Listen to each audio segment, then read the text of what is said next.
Olá, começa mais um podcast Tudo Junto e Misturado e hoje nós vamos falar sobre um tema muito importante que está relacionado aos traumas psicológicos enfrentados por vítimas de catástrofes naturais e nós temos um exemplo recentemente, no Rio Grande do Sul, que até o momento foram registrados 149 mortes e mais de 76 mil pessoas estão em abrigos. E para falar sobre isso, eu estou recebendo a psicóloga Sara Jordana. Tudo bom, Sara? Olá, tudo bem? É um prazer estar aqui para a gente falar sobre um assunto tão delicado, mas ao mesmo tempo tão importante, né? Sara, você é especialista em trauma, né? Isso. Sara, me fala como que está sendo o atendimento psicológico, como que é um atendimento psicológico em catástrofes naturais de grande porte como essa? Sim. Bem, Débora, a gente precisa lembrar que, tomando como exemplo essa catástrofe que nós estamos vivenciando agora no sul do nosso país, tem muita coisa que precisa ser feita, tem muita coisa que pode ser feita, mas o atendimento psicológico em si, fazer um processo terapêutico com essas pessoas, nesse momento ainda nem é possível, né? As coisas ainda estão acontecendo, a gente infelizmente já prevê que estamos no meio, digamos assim, né, do olho do furacão, as coisas não finalizaram ainda. Então, nesse momento, a gente não está falando ainda de um atendimento psicológico. A gente vai atender as necessidades dessas pessoas de um modo geral. É uma necessidade humanitária, né, de suporte, de abrigo, né, de garantir a sobrevivência dessas pessoas, para que num segundo momento a gente possa entrar com o suporte psicológico. Aí sim a gente fala de processo terapêutico, seja em grupo, seja individual, para que as pessoas lá na frente tenham condições de lidar com o que elas estão enfrentando nesse momento. Mas agora a coisa ainda está acontecendo. Está acontecendo. Então é muito mais um suporte humanitário do que necessariamente um suporte psicológico. É uma situação de pronto-socorro, né?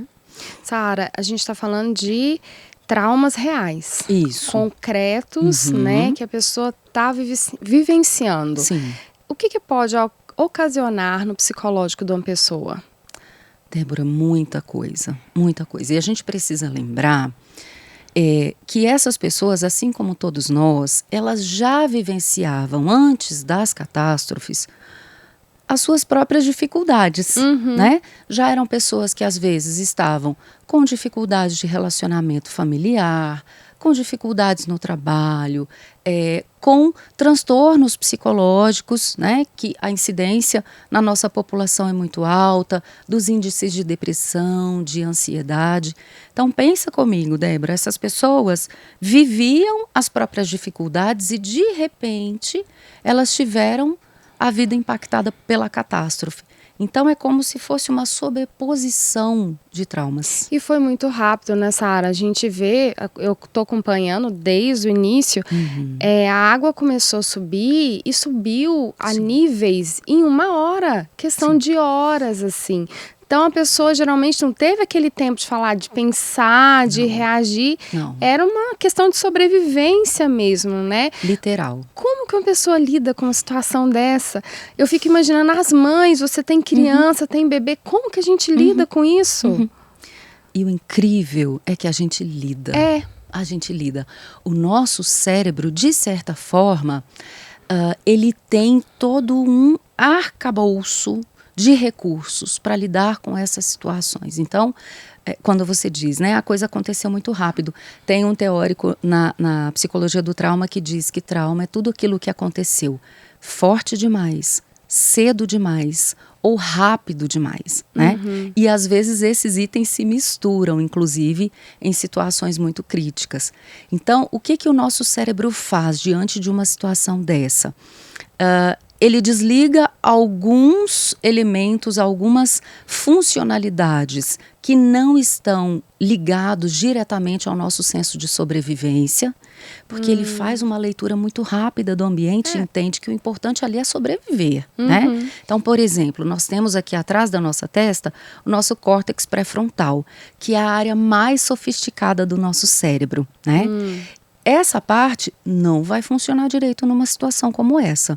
A gente vai apelar, de certa forma, para o funcionamento do sistema límbico, que fica mais no fundinho do nosso cérebro. Onde funciona o instinto. Que é uma área mais primitiva. Então, é como se a gente priorizasse algumas funções cerebrais que vão estar mais relacionadas à garantia da nossa sobrevivência, principalmente da nossa prole também, né? Por isso que nesses momentos a gente tem uma agilidade que a gente desconhecia, uma força que a gente nem sabia que existia dentro de nós, mas o nosso organismo, ele se prepara para enfrentar uma situação como essa. É claro que isso tem um limite. E é claro que isso não pode ser uma situação vivida a longo prazo.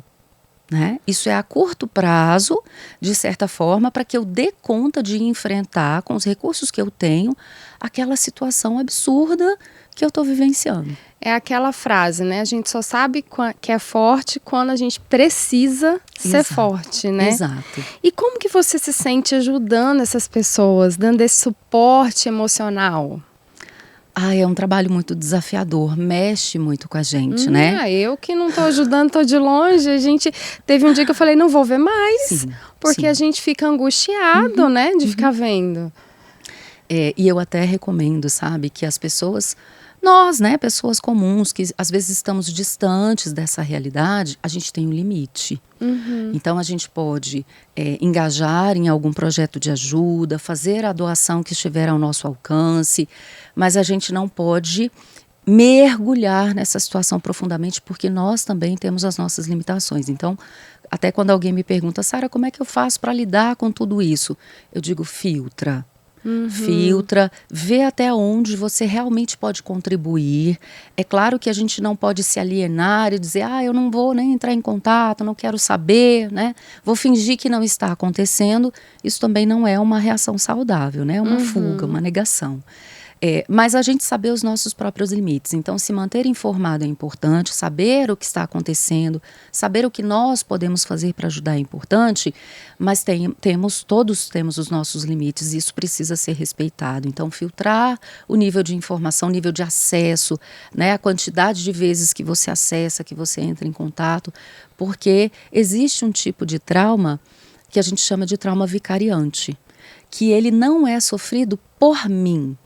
Ele não é enfrentado pelo meu corpo, mas ele respinga em mim. Olha só. Então, se eu estou aqui longe do que está acontecendo lá, né? E a gente já viu isso acontecer em outras situações, não só agora com as enchentes, mas com outras regiões do país ou regiões, né, do mundo, que acontecem situações de calamidade ou de catástrofe e a gente se captura para dentro daquela situação. Isso é muito arriscado, né? Porque nós também precisamos cuidar daquilo que a gente suporta. Do nosso emocional também. E falando emocional, quais são as principais consequências de quem enfrenta uma grande catástrofe? Porque tem a do Rio Grande do Sul, teve em New Orleans também, nos Estados Unidos. Quais são essas consequências? Bom, é uma gama muito ampla de sintomas. Na verdade, tudo pode ser observado, porque cada sujeito vai viver aquela experiência de uma maneira muito única, muito única. E às vezes, pense comigo, nós duas estamos numa mesma situação e nós passamos por um trauma. A forma como você vai interpretar, aglomerar, organizar aquela informação aí dentro de você é uma forma diferente daquela que eu vou fazer esse processo. Então, para mim, pode ser um trauma incapacitante, que vai me limitar, que vai me impedir de dormir, que vai me desencadear sintomas de ansiedade, que vai mudar a forma como eu vejo o mundo. Às vezes, a partir daquele evento que nós vivenciamos juntas, eu posso entender que o mundo é um lugar muito perigoso e que eu não tenho recursos para estar aqui, então eu me recolho, eu me afasto. E você pode ter estado lá comigo o tempo todo, passado pela mesma situação e não desencadear nenhum desses efeitos em você. Então, é uma forma muito peculiar, muito pessoal. Por isso que a gente precisa ter um olhar muito atento e muito sensível. Porque, como eu disse no comecinho, os efeitos disso que as pessoas estão vivendo agora, eles não vão aparecer de hoje para amanhã. É daqui a um tempo. Os estudos indicam que quando a catástrofe tem um fim, conta-se até o período de 1 ano, e esse período é aceitável para que as pessoas comecem a sentir, né? Comecem a demonstrar os sintomas daquilo que elas viveram. Normalmente os sintomas transitam entre picos de ansiedade, dificuldades para dormir, mudança na alteração, mudança de apetite. Às vezes as pessoas vão diminuir, às vezes elas vão aumentar. Então, esse nosso funcionamento rotineiro de dormir, de se alimentar, de trabalhar, né? Isso fica primariamente afetado, né? O nosso funcionamento, ele modifica. Porque o nosso cérebro vai ter dificuldade de digerir algumas informações, digerir imagens, experiências, digerir o que a gente ouviu. Então, às vezes, eu enfrento agora essa catástrofe, eu garanto a minha sobrevivência, eu contribuo com a sobrevivência das pessoas da minha família que estão à minha volta, e eu passo por isso. Ok, agora eu posso adoecer. Ah, depois. Eu já ouvi dizer de pessoas que funcionam na hora no automático. Sim. E depois não lembram de tudo, porque parece que é tão chocante que o cérebro apaga. Isso é verdade? Sim, ele nos protege, né? Eu digo que o nosso cérebro é uma máquina maravilhosa. Eu sou completamente apaixonada pelo funcionamento dele. Quero descobrir cada vez mais, né? Todos os recursos que ele nos disponibiliza. E a gente precisa lembrar que ele é muito focado nessa história de garantir a nossa sobrevivência. Existem outras preocupações para o nosso cérebro, mas essa eu diria que é a primordial.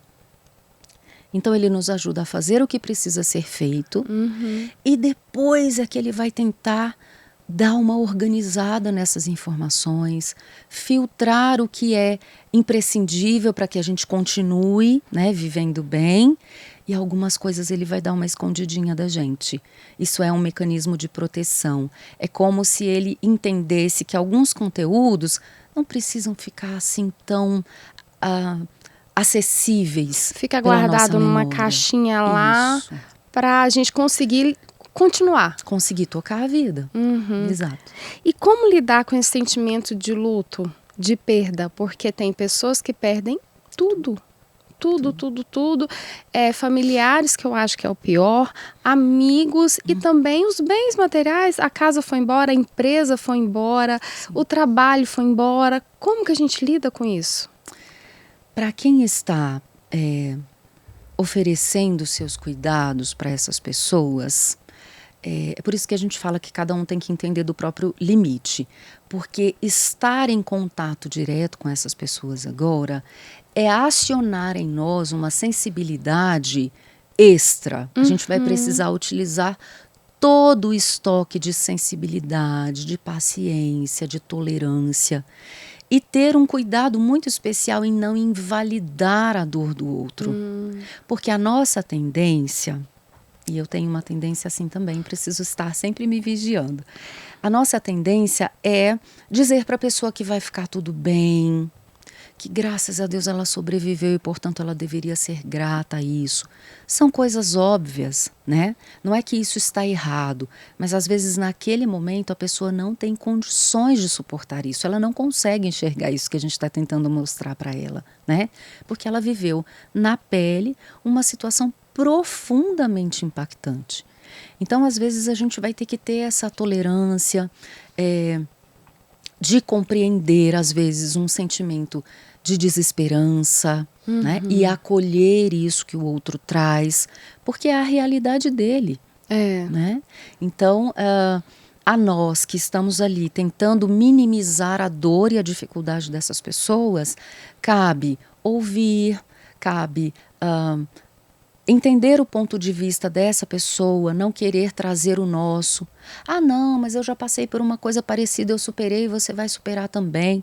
No fundo, a gente acha que isso vai ajudar, né? Cada um é cada um, né? Cada dor é cada dor. Cada um vai ter o seu tempo. Às vezes aquela pessoa realmente não vai ter recursos para recomeçar, né? E a gente vai ter que entender a dor e a desestrutura que isso vai trazer para ela, né? Você falou de sensibilidade, uma coisa que eu vi que eu achei muito bonito. Primeiro que tocou o Brasil todo, né? Os brasileiros inteiros, assim. Eu acho que quem não pôde ir para lá se mobilizou com doação, né? Para estar junto, para estar presente. E eu vi nos voluntários que estavam resgatando essa sensibilidade. De falar para a criança, eu vi os surfistas, vamos andar de lancha, vamos andar de jet ski pela primeira vez, para tirar aquilo daquela catástrofe e pôr um pouco de lúdico. Sim. Isso é importante, não é? Muito, muito. Os estudiosos em trauma dizem que às vezes o pior não é o fato, não é a situação em si, mas o que agrava o trauma e até possibilita depois o aparecimento de um transtorno, que nós temos um transtorno associado ao trauma, a gente chama de TEPT, que é a abreviação para transtorno do estresse pós-traumático. Justamente a palavrinha pós vem dizer isso, né? Depois que a situação passa, eu desenvolvo esse transtorno por aquilo que eu enfrentei, né? Já passou.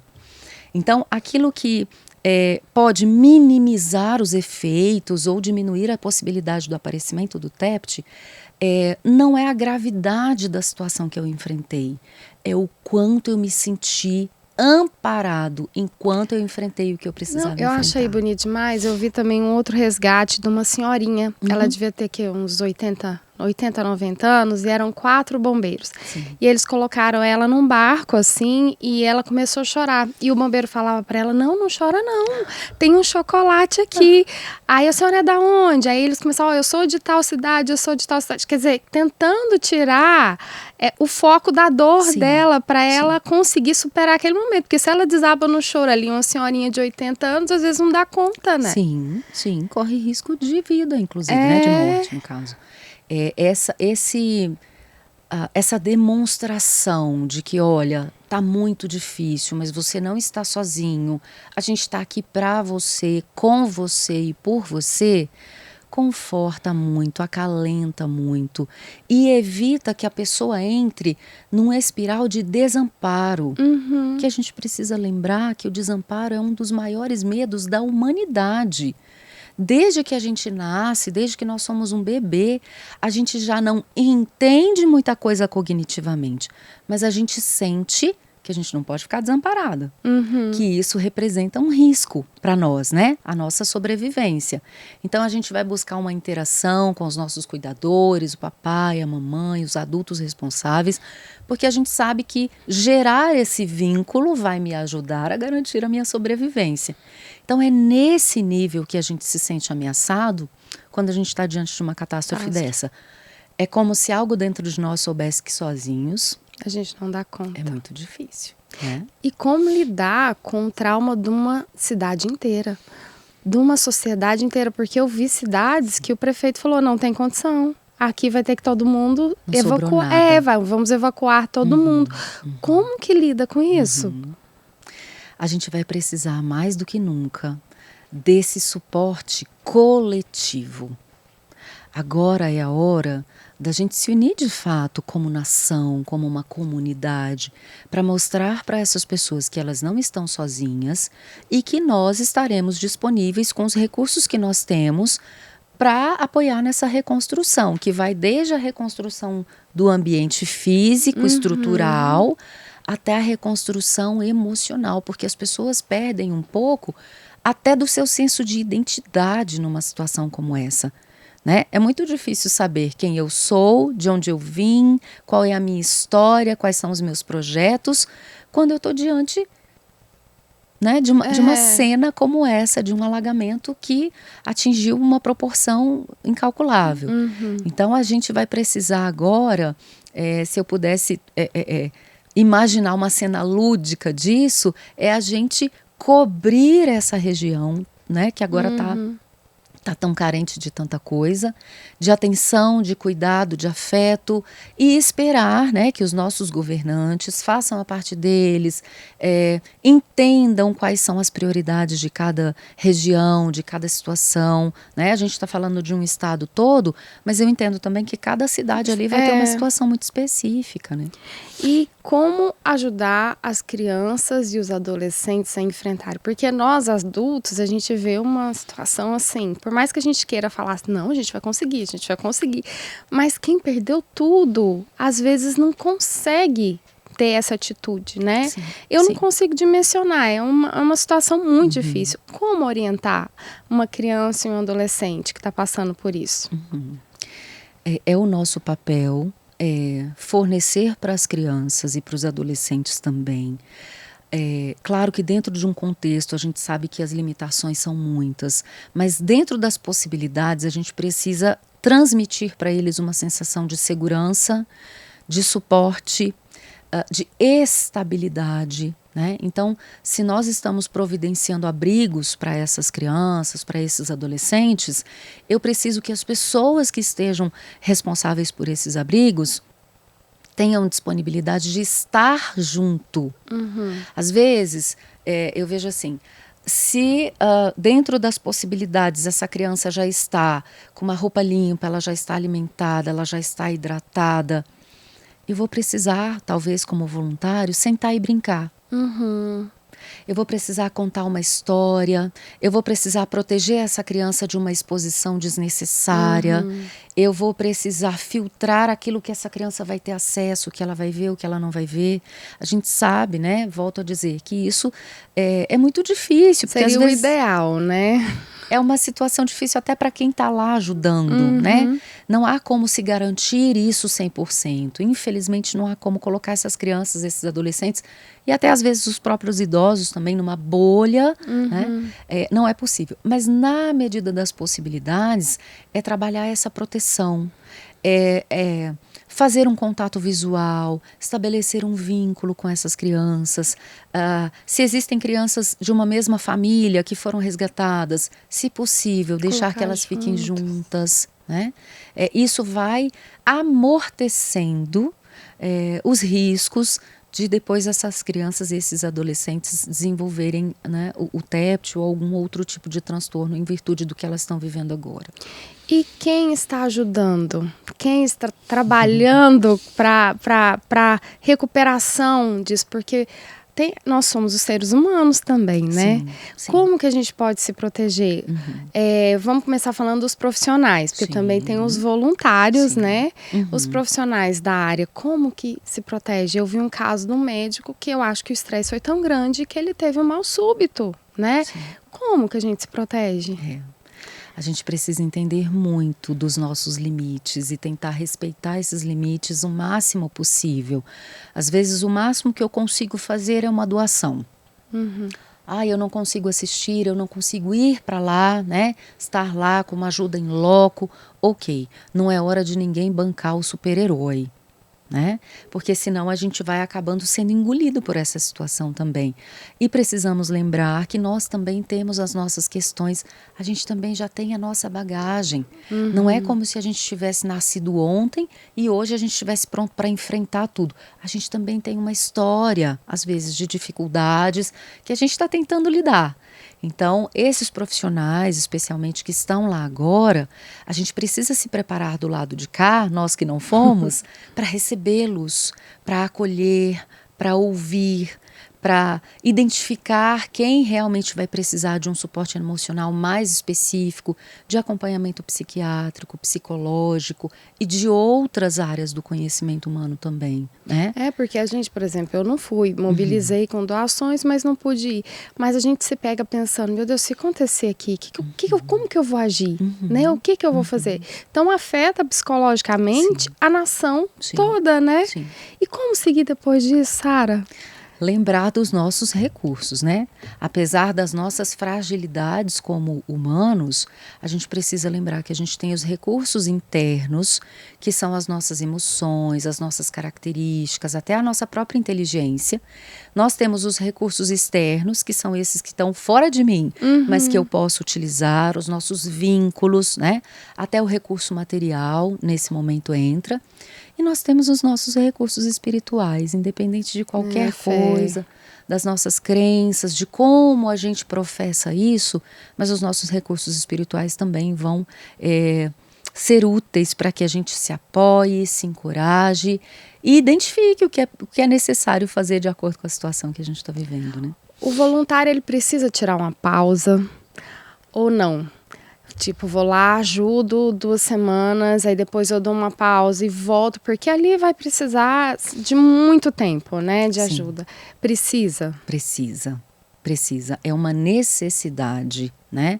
Assim como num trabalho, pense comigo nas pessoas que já trabalham fora de uma situação de catástrofe, que tem uma rotina dentro, por exemplo, de um hospital, né? De um local de assistência a pessoas que precisam de uma intervenção, né? Todas essas pessoas precisam de uma pausa. Às vezes é uma pausa um pouquinho mais prolongada, quando se trabalha por escala, por exemplo. Então imagine isso num contexto maximizado como uma catástrofe, né? Então a gente precisa de equipes que se revezem, de pessoas que entendam. Às vezes eu vim para ficar 1 semana, mas eu já percebi que no 3º dia os meus recursos já estão se esgotando, então eu preciso reavaliar isso, respeitar essas minhas limitações, porque senão corre o risco até de eu mais atrapalhar do que ajudar. Isso. Se eu não estiver em condições de lidar com tudo aquilo que está acontecendo, o ideal é que eu dê 2 passinhos para trás, até para dar o espaço para alguém que esteja em melhores condições do que eu.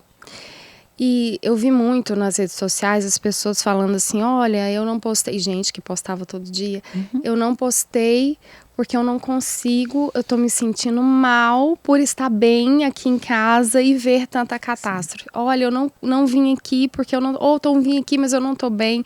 Gera um sentimento de culpa? Gera. Por quê? Gera.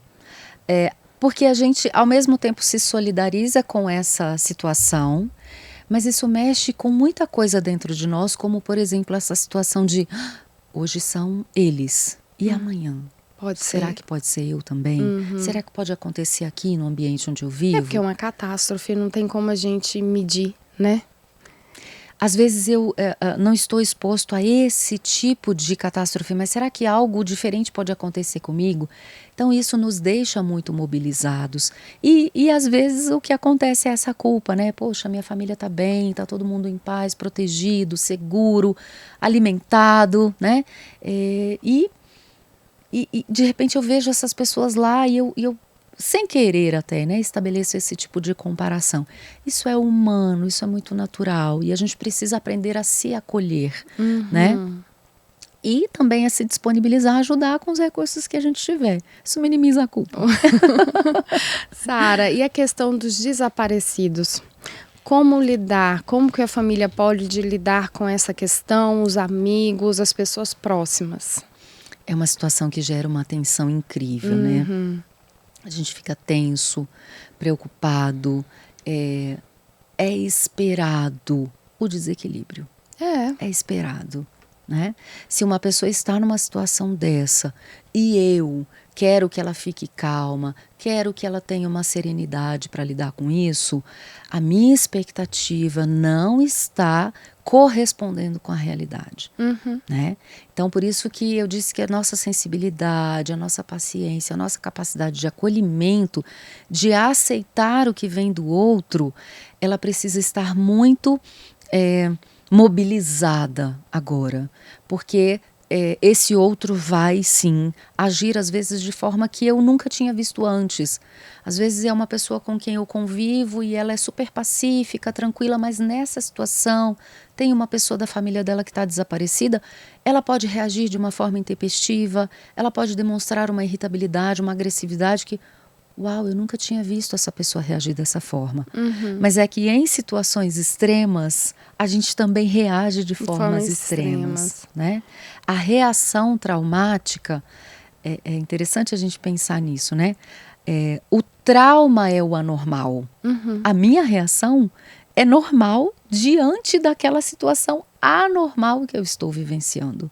Então, me comportar de uma maneira diferente do que o usual é esperado.